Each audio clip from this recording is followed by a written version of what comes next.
Hemos estudiado en los últimos domingos muchas cosas en la Biblia sobre cómo vivir en este tiempo de pandemia. Hemos hablado acerca del consuelo de Dios, de la provisión de Dios, de la paz de Dios. A esto le sumamos lo que nos habló el domingo pasado el pastor Federico del modo coronavirus, de vivir la vida en el tiempo de pandemia, que son el gozo, la oración y la gratitud. Y en esta ocasión me gustaría añadir algo más que el Señor puso en mi corazón en esta semana, y es el entusiasmo en el tiempo de la pandemia. Entiendo que tener entusiasmo en un tiempo como el que estamos viviendo puede ser en algunos casos señal de un problema psicológico, puede ser una advertencia de que algo no está bien en nuestra mente o que estamos un poco desconectados de la realidad, pero en cierta manera esa es la forma de vivir del cristiano. Y no me refiero a estar desconectados de la realidad o vivir con alguna carencia mental, sino a que somos gente que vivimos o deberíamos vivir en la esfera espiritual de este mundo, sostenidos por las promesas de nuestro Dios Todopoderoso. En este sentido, el entusiasmo no es una opción o un desvarío mental, sino el resultado de una vida en comunión con Dios. Y vamos a estudiar la Biblia buscando una respuesta a esta pregunta. ¿De dónde puede sacar el cristiano que vive en problemas? No solo fuerzas y no solamente ánimo, sino entusiasmo para vivir y seguir luchando. Si tenés tu Biblia, te invito a abrirla en Marcos 2 y vamos a leer desde el versículo 1. Marcos capítulo 2, versículo 1 en adelante, dice así la palabra de Dios.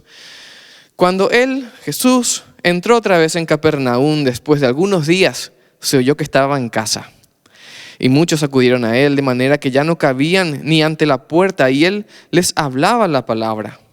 Entonces vinieron a él trayendo a un paralítico cargado por 4. Y como no podían acercarlo a él debido al gentío, destaparon el techo donde Jesús estaba y después de hacer una abertura bajaron la camilla en la que el paralítico estaba recostado. Y viendo Jesús la fe de ellos, dijo al paralítico: Hijo, tus pecados te son perdonados. Algunos de los escribas estaban sentados allí y razonaban en sus corazones: ¿por qué habla este así? Blasfema. ¿Quién puede perdonar pecados sino uno solo, Dios? Y de inmediato Jesús, dándose cuenta en su espíritu de que razonaban así dentro de sí mismos, les dijo: ¿por qué razonan así en sus corazones? ¿Qué es más fácil?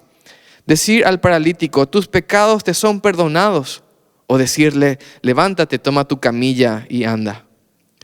Pero para que sepan que el Hijo del Hombre tiene autoridad para perdonar pecados en la tierra, dijo al paralítico, a ti te digo, levántate, toma tu camilla y vete a tu casa. Y se levantó y enseguida tomó su camilla y salió en presencia de todos, de modo que todos se asombraron y glorificaron a Dios, diciendo, jamás hemos visto cosa semejante. Hasta ahí la lectura de la palabra de Dios.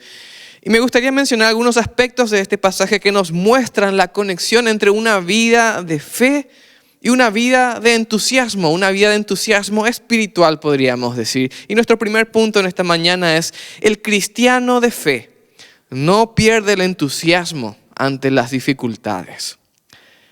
En este sencillo relato podemos ver cómo actuar en medio de las circunstancias adversas. Y en caso de que alguien se lo esté preguntando, no. Actuar en fe o por fe no significa en ninguna manera atropellar con mente positiva todas las cosas y tratar de romper todas las estadísticas. En ninguna manera. El mismo Señor Jesús nos da un principio en Lucas 14 cuando habla de lo que cuesta ser un discípulo suyo. Lucas 14, 28 al 30 dice, porque ¿cuál de ustedes, queriendo edificar una torre, no se sienta primero y calcula los gastos a ver si tiene lo que necesita para acabarla? No sea que después de haber puesto los cimientos y al no poderla terminar, todos los que la vean comiencen a burlarse de él diciendo, este hombre comenzó a edificar y no pudo acabar. Aquí hay un principio claro, hay que calcular lo que tenemos que hacer. Moverse con entusiasmo hacia el frente no significa trabajar sin pensar o por simples emociones. Requiere considerar todos los aspectos posibles de lo que deseamos hacer, con la obra poderosa de Dios como uno de los factores principales en la ecuación, pero de manera inteligente. Así que el entusiasmo con fe requiere al menos los siguientes 2 elementos que me gustaría mencionar. Primero, necesitamos organización. Para vivir con entusiasmo y en fe necesitamos organización. En el relato que acabamos de leer, encontramos que había una tarea que cumplir: llevar a un hombre ante el Señor Jesús. De buenas a primeras era obvio que para uno solo sería muy difícil cargar a un hombre paralítico, así que se organizaron entre 4. Además de eso, hacía falta una camilla. No sabemos si la camilla ya la tenía el paralítico o no, pero es un elemento importante en la historia, más aún cuando consideramos que la orden del Señor Jesús fue: levántate, toma tu camilla y vete a tu casa. En varios otros relatos encontramos lo mismo: avanzar en fe y entusiasmo, aún para lo milagroso, requiere planificación y organización. En el Antiguo Testamento, cuando Moisés se sentó a juzgar al pueblo en el trayecto hacia la tierra prometida, se pasaba Moisés desde la mañana hasta la tarde juzgando al pueblo, una tarea inmensa. Entonces llega su suegro Jetro y le ayuda a que se organice con un equipo de jueces. En Éxodo 18, versículos 20 en adelante, dice, Jetro le dice a Moisés: enséñales las leyes y las instrucciones y muéstrales el camino a seguir y lo que han de hacer. Pero selecciona de entre todo el pueblo a hombres capaces, temerosos de Dios, hombres íntegros que aborrezcan las ganancias deshonestas, y ponlos al frente de ellos como jefes de 1000, de 100, de 50 y de 10, para que juzguen al pueblo en todo tiempo. Y todo asunto difícil lo traerán a ti, pero ellos juzgarán todo asunto menor. Aquí podríamos decir: gracias a Dios por los suegros. ¿Cuántos pueden decir amén? Vemos que Moisés estaba en una tarea sumamente espiritual, pero estaba desorganizado. Las cosas comenzaron a mejorar a partir de ahí. En otro relato vemos a los nuevos cristianos en problemas, la iglesia naciente, porque las mesas no estaban siendo bien atendidas. Y leemos cómo se organizaron. En Hechos 6, 2 al 4 leemos: luego de que surgió el problema de que a algunos se les servían las mesas y a otros no. Así que los 12 convocaron a la multitud de los discípulos y dijeron: no conviene que nosotros descuidemos la palabra de Dios para servir a las mesas. Escojan pues, hermanos, de entre ustedes a 7 hombres que sean de buen testimonio, llenos del Espíritu Santo y de sabiduría, a quienes pondremos sobre esta tarea. Y nosotros continuaremos en la oración y en el ministerio de la palabra. ¿Qué hicieron? Distribuyeron las tareas. Vamos a ver un ejemplo más de esto. El Señor Jesús multiplica el pan. En Mateo 14, 19 y 20 dice: luego mandó el Señor Jesús que la gente se recostara sobre la hierba. Tomó los 5 panes y los dos pescados, y alzando los ojos al cielo los bendijo, y después de repartirlos dio los panes a sus discípulos y ellos a la gente, y todos comieron y se saciaron, y se recogieron 12 canastas llenas de lo que sobró de los pedazos. Eso lo leemos en Mateo 14, 19 y 20. ¿Qué encontramos? Vieron los recursos que tenían, se organizaron en grupos, dieron gracias, comieron y recogieron lo que sobró. Esto es organización. Además de organización, necesitamos otra cosa. Necesitamos, en segundo lugar, un propósito común. En otras palabras, necesitamos saber qué queremos lograr. Moisés quería enseñar y hacer justicia en el pueblo, y la organización que armaron ahí lo llevó hacia su meta. Los discípulos querían tener libertad para predicar sin que las mesas sean descuidadas. Estamos hablando de los apóstoles. Y toda la congregación se puso de acuerdo en esta meta común. Jesús quería alimentar a las multitudes y enseñar a sus discípulos, y todos colaboraron con lo que tenían.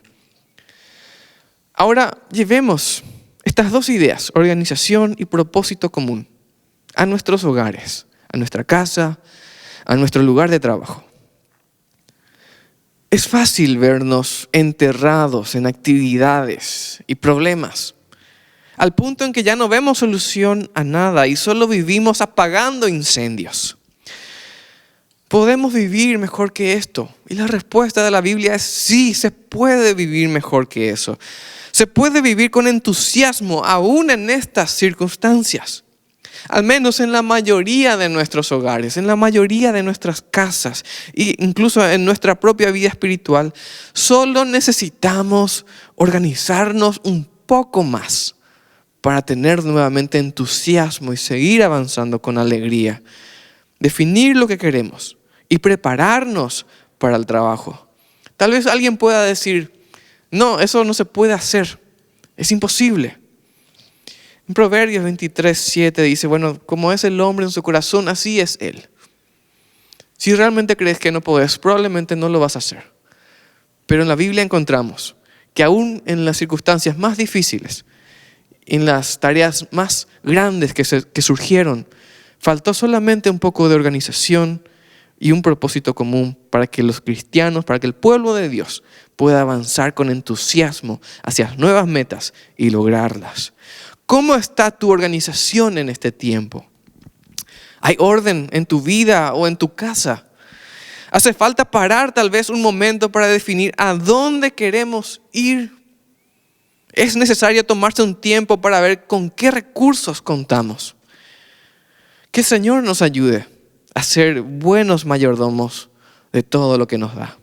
Así que vimos entonces, en primer lugar, que la vida de fe con entusiasmo no significa atropellar las circunstancias y esperar lo mejor, sino pensar y ser guiados por el Señor hacia lo que necesitamos hacer. Vamos a nuestro segundo punto. El cristiano de fe se entusiasma ante la bendición duradera. Un problema muy normal dentro de toda iglesia es que cuando nos ponemos a servir al Señor con todo nuestro entusiasmo, esperando ver grandes cosas sucediendo ante nosotros, y eso no sucede, nos desanimamos y comenzamos a dejar de trabajar o dejar de esforzarnos en la vida cristiana, incluso en la vida cristiana en general. Comenzamos a perder el entusiasmo por la oración, por la Biblia, por compartir la fe. Dejamos de darle importancia incluso a convivir como iglesia, incluso en este tiempo que lo hacemos a la distancia.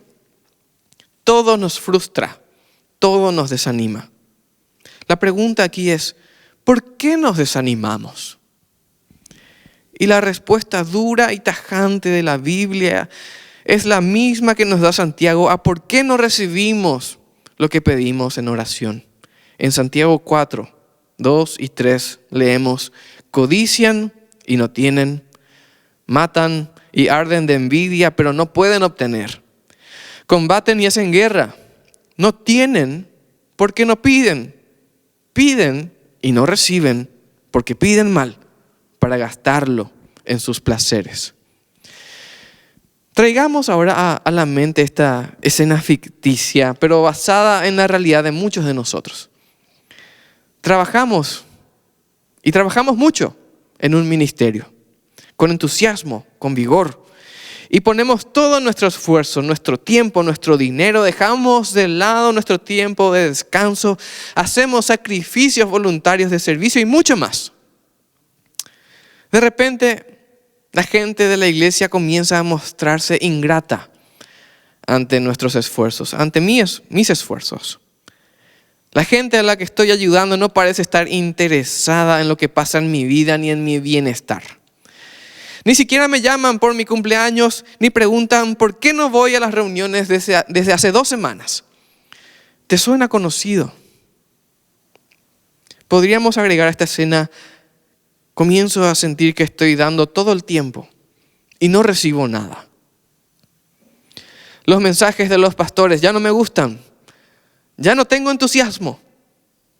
Y de no tener entusiasmo por no ver los resultados que quería ver, paso a tener algo de enojo o fastidio porque no sé si valió la pena tanto trabajo.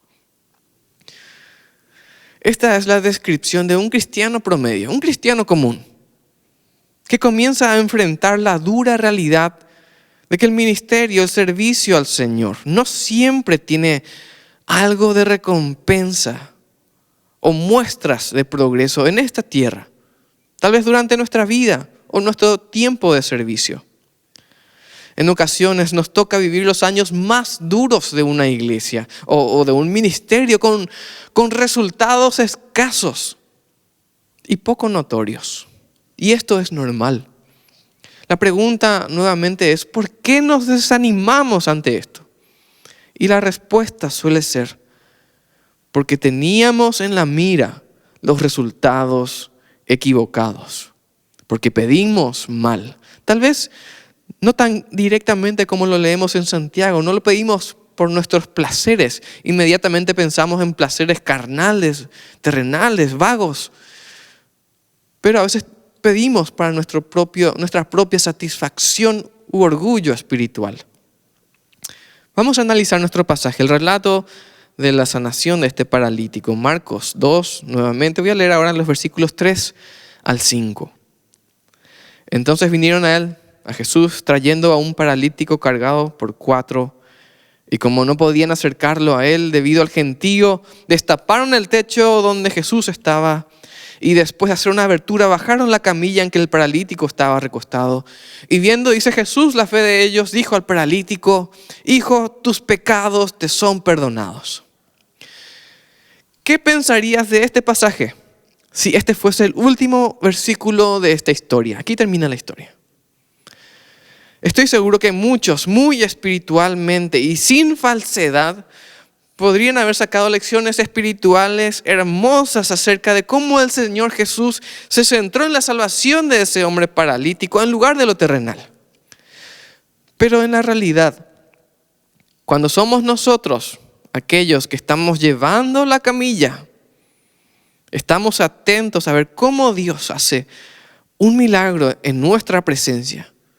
Y cómo podríamos sentirnos gozosos por haber participado de ese milagro en particular. ¿Qué pasa si no hay milagro? ¿Qué pasa si la historia termina aquí? ¿Qué pasa cuando no recibo una retribución de parte de Dios por lo que hago? ¿Qué pasa cuando me esfuerzo mucho y no hay nada que celebrar? Muchos nos desanimamos ante una situación así. Pero lo que nos muestra es que estamos perdiendo de vista la bendición verdadera, el servir al Señor. Esa es la bendición principal. En 1 Pedro 1, 3 al 9 leemos: bendito sea el Dios y Padre de nuestro Señor Jesucristo, quien según su grande misericordia nos ha hecho nacer de nuevo para una esperanza viva por medio de la resurrección de Jesucristo de entre los muertos, para una herencia incorruptible, incontaminable, inmarchitable, reservada en los cielos para ustedes, que son guardados por el poder de Dios mediante la fe, para la salvación preparada para ser revelada en el tiempo final. En esto se alegran, en eso, a pesar de que por ahora, si es necesario, estén afligidos momentáneamente por diversas pruebas, para que la prueba de su fe, más preciosa que el oro que perece, aunque sea probado con fuego, sea hallada digna de alabanza, gloria y honra en la revelación de Jesucristo. A Él lo aman sin haberlo visto. En Él creen, y aunque no lo vean ahora, creyendo en Él se alegran con gozo inefable y glorioso, obteniendo así, ¿qué cosa dice ahí? El fin de su fe, la salvación de su vida. La salvación de su vida. ¿Cuál es el fin de nuestra fe? ¿Cuál es el fin de nuestro trabajo, de nuestro esfuerzo? Iglesias gigantescas, milagros, autoridad dentro de la iglesia, alabanzas por parte de los hermanos. Ninguno de estos es el fin de tu fe, ni de tu trabajo, ni de tu esfuerzo, por más que lo hagamos en oración y en fe sinceras.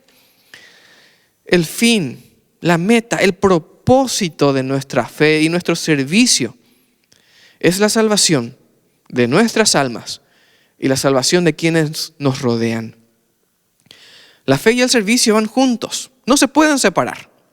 Pero de la manera en que la fe y el servicio son parte de una misma realidad espiritual, la meta de la fe y el servicio también están unidos, es la salvación de nuestras almas. La fe como requisito para la vida eterna y el servicio como testimonio de una fe viva. En nuestro relato de Marcos no encontramos qué pasó con los 4 hombres o con el paralítico incluso al escuchar a Jesús decir que sus pecados eran perdonados. Pusieron cara de desconcertados, tal vez tipo, esto no es lo que vinimos a buscar. Sabemos que el Señor Jesús conoce el corazón de cada hombre y mujer que se acerca a Él.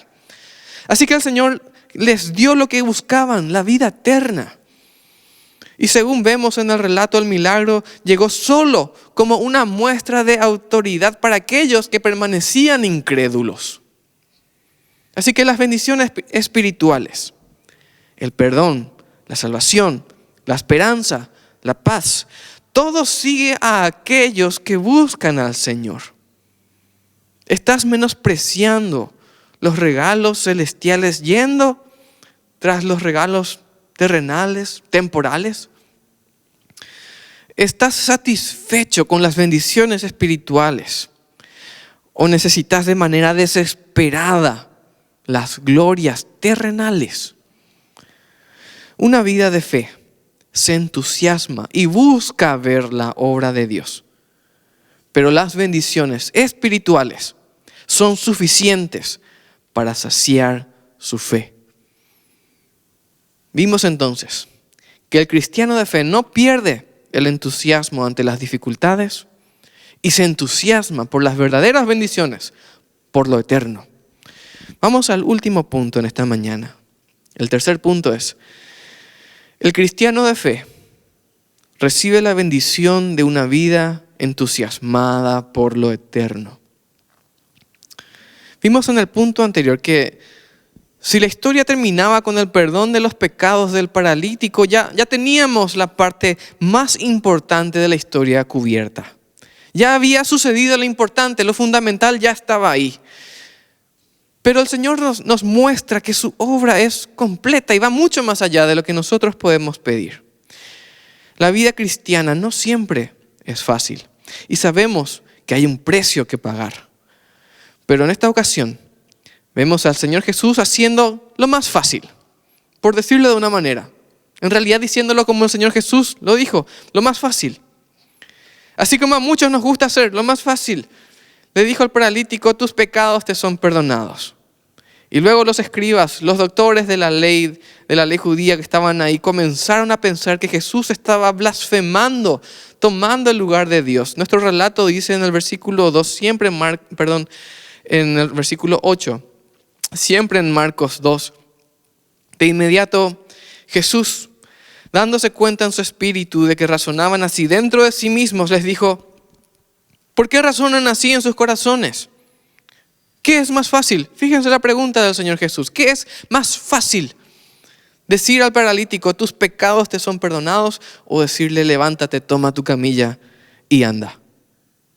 Pero para que sepan que el Hijo del Hombre tiene autoridad para perdonar pecados en la tierra, dijo el paralítico, a ti te digo, levántate, toma tu camilla y vete a tu casa. Y se levantó y enseguida tomó su camilla y salió en presencia de todos, de modo que todos se asombraron y glorificaron a Dios diciendo, jamás habíamos visto cosa semejante.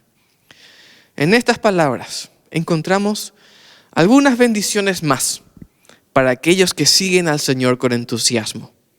3 bendiciones más. El primero, encontramos el ejemplo de lo fácil del servicio a Dios. ¿Por qué lo fácil? Jesús dijo, literalmente, ¿qué es más fácil? Y lo más fácil era lo que Él había hecho en primer lugar. Y encontramos que la obra ya estaba completa luego de hacer lo más fácil. Lo fácil era decir que los pecados de ese hombre eran perdonados. Y eso lo podemos hacer todos y cada uno de nosotros cuando alguien se entrega por medio de la fe al Señor. Podemos decirle, tus pecados te son perdonados porque pusiste tu fe en el Señor Jesús. Y esa es la parte maravillosa, esa es la parte verdadera y fácil en que podemos servir al Señor. Qué hermoso ejemplo nos dejó nuestro Señor Jesús. La segunda bendición adicional que encontramos enseñanzas que transforman vidas. Jesús hizo un milagro para mostrar a todos que Él era el Salvador de la humanidad enviado por Dios Padre. Y este milagro hizo posible esa demostración. La vieron todos los presentes. Ese milagro fue visto por todos los presentes. Ese milagro fue visto por toda la multitud que en primer lugar impedía que el paralítico entrara. Esa demostración de poder la vieron los que aún así decidieron no creer. Pero para aquellos que pusieron su fe en Jesús, fue una enseñanza transformadora. Una tercera bendición que reciben aquellos que siguen al Señor en entusiasmo es que encontramos que Dios puede salvar y sanar. Y lo sigue haciendo hasta ahora. Sigue sanando enfermedades, sigue sanando heridas, sigue curando también corazones rotos a causa del pecado y del sufrimiento que hay en este mundo. Y Dios nos puede sanar a cada uno de nosotros. Pero lo que más desea, el fin de todo este despliegue de poder, no fue la sanidad, sino la salvación. Y quiero terminar con estas preguntas. ¿Estás dispuesto a dejar de poner tu mirada en las cosas de esta tierra que pueden desanimarnos y poner tu mirada en tu Dios? ¿Estás dispuesto a vivir con el entusiasmo que la fe nos brinda? Uno solo fue sanado, pero 5 fueron llenos del gozo de la bendición del Señor por haber participado con ánimo en la obra de Dios. Además, toda una multitud en la cual irrumpieron estos hombres desbordó, dice el relato, en alabanza ante lo que Dios estaba haciendo entre ellos. Y nosotros también podemos vivir esta experiencia si nos movemos con entusiasmo en el servicio a nuestro Dios. Aún en la circunstancia que nos toca vivir, podemos vivir con entusiasmo por la fe en nuestro Dios.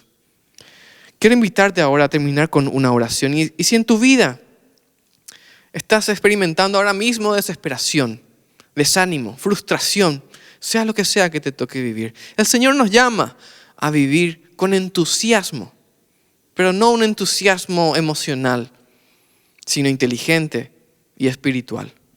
Así que si ese es tu deseo, yo te invito a que oremos juntos. Nuestro Dios y Padre, te damos gracias una vez más por tu palabra. Y gracias por hablarme a mí en mi necesidad. Gracias por sostenerme, levantarme. Y no solo eso, sino que en esta mañana llenarme también de entusiasmo por el servicio a tu nombre, por seguir trabajando para ti, aún en este tiempo de dificultades. Te ruego perdón porque estuve perdiendo de vista las verdaderas bendiciones que tenemos, las bendiciones espirituales, y me estuve fijando en lo terrenal. Te ruego que me ayudes a vivir en fe y en entusiasmo cada uno de mis días. Y te doy gracias por tu amor y por tu paciencia. Oro en el nombre de Jesús. Amén. Que el Señor nos bendiga. Lo más importante para nosotros es que sigamos la voluntad de Dios en nuestra forma de ser con los demás, amonestando a los ociosos, alentando a los de poco ánimo, sosteniendo a los débiles, siendo pacientes para con los demás, no pagando mal por mal, sino buscar lo bueno para con todos.